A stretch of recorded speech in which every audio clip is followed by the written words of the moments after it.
Yo guys, and welcome to a new video. Today I will be talking about the King of Kings.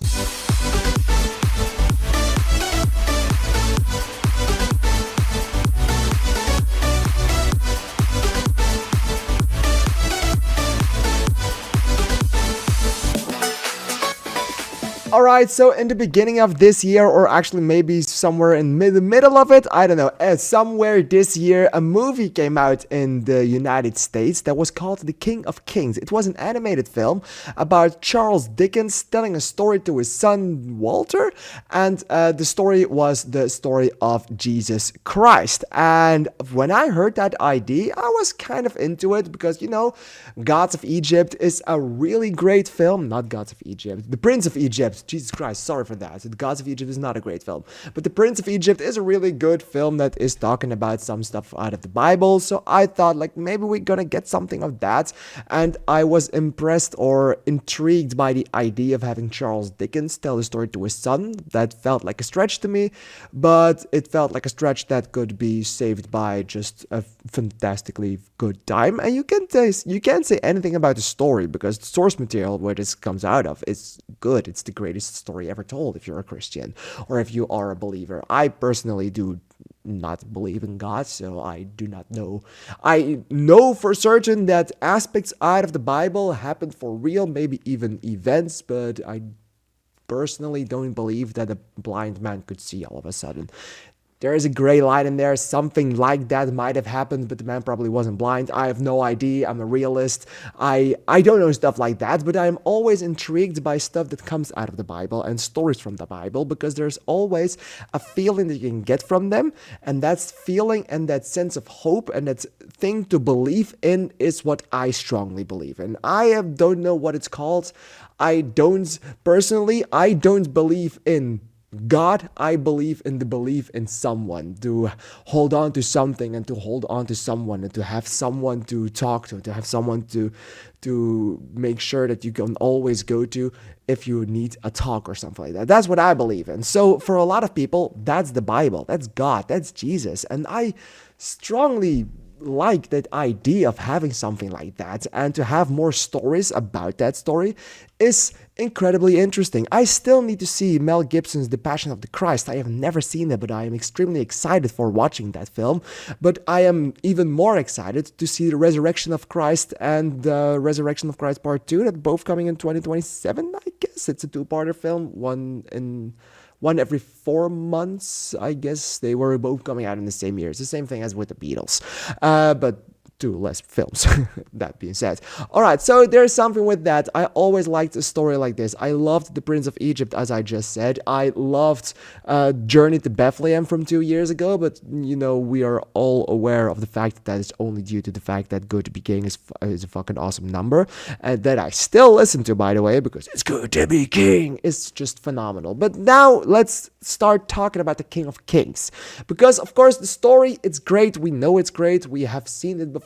We know the story, so we know we can't say anything wrong with the story because, well, it's there. It exists. And it exists in a well-made manner. What we can talk about is the fact on how is the story proclaimed to the audience. And, well, this is the story of Jesus Christ from his birth to his crucifixion for children. And if you are afraid that the crucifixion might be too much for your child, they have a very PG-13, or not PG-13, they have a very PG version of it, so there's no blood or whatsoever. It's just the crucifix. It's very child friendly, so your child can easily watch that without being mortified about anything.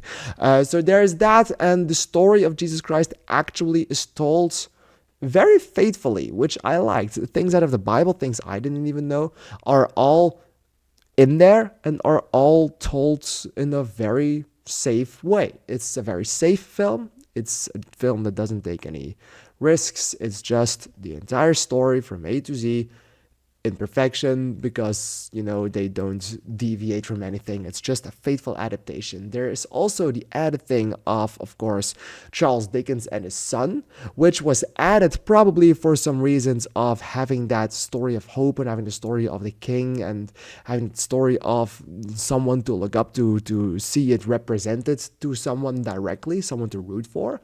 But to me personally, that kind of broke the film down a little bit, because if this film was just the entire story of Jesus Christ, I think I would have loved it more as having it completely broken up the entire time by Charles Dickens' son who wants to say something, or to go back again to the same library where they are sitting to have a scene that adds virtually nothing to the plot. It's more for visual jokes about the cat and stuff like that, and that was really annoying after a while, because it takes you away from the story that is being told. If this was solely about Jesus Christ and solely about his life and his legacy, that would have been better than to have it broken up, in my personal opinion.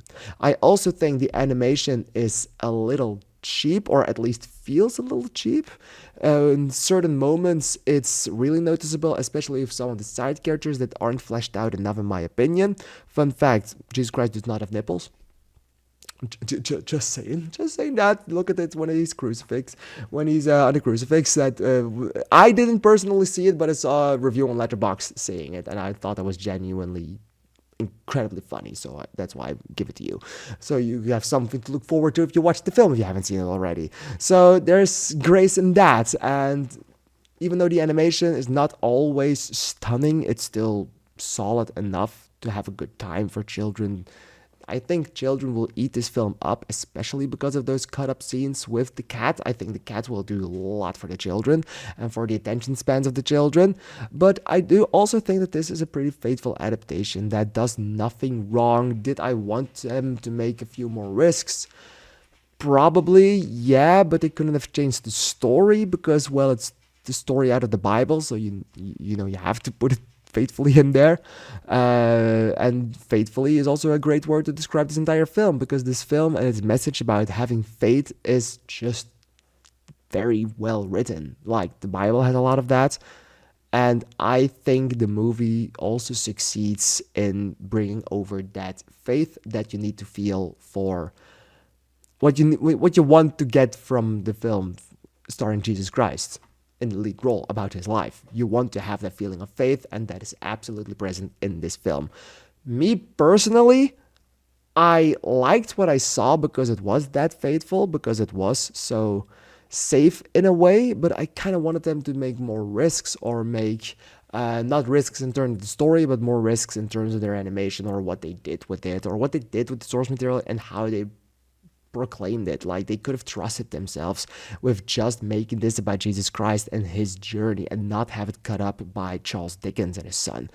In my opinion, that really broke down the film for me, and it made the film a lot less interesting than it could have been. You don't need to add anything to the story, because everything with Jesus Christ is perfect, but this is a 90-minute film that could have potentially been an 80 or 75-minute film that probably would have been even a little better, and would have gotten the attention span of children even more. And I feel like this is a movie you can definitely see when you learn about God in school.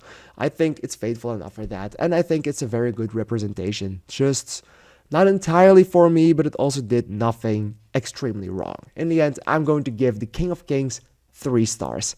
Have you seen this film? Please let me know what you thought of it in the comments down below, because I'm really excited to hear your opinion on it. I want to thank you for watching, and I'd like to see you in the next video. Thank you, and bye bye.